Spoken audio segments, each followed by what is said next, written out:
Chez la femme enceinte, les polluants et en particulier les perturbateurs endocriniens, même à faible dose, traversent la barrière placentaire et sont retrouvés dans le sang du cordon et le lait maternel. Cette contamination fœtale peut modifier l'expression des gènes du fœtus et conduire au développement de maladies à l'âge adulte. Initié par les médecins du centre de PMA, le projet de Natessia a pris forme au cours de ces dernières années. En premier lieu, développer l'éducation thérapeutique de nos patients et la formation des professionnels de santé.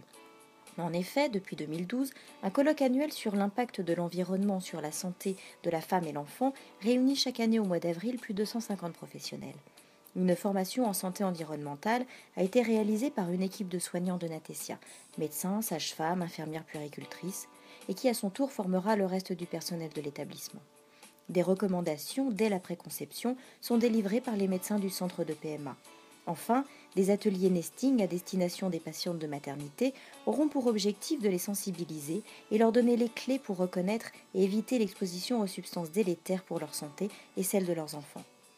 Le second volet du projet est d'adopter une attitude exemplaire de principe de précaution face à cette pollution lors des séjours des patientes et tenter de limiter les perturbateurs endocriniens dans l'enceinte de l'établissement. Le matériel médical, en contact direct avec les nouveau-nés par exemple, est soigneusement choisi, mais aussi les cosmétiques. Tout produit ne correspondant pas aux critères fixés par l'équipe de santé environnementale sont retirés des pouponnières notamment, privilégiant l'eau pour l'échange des bébés.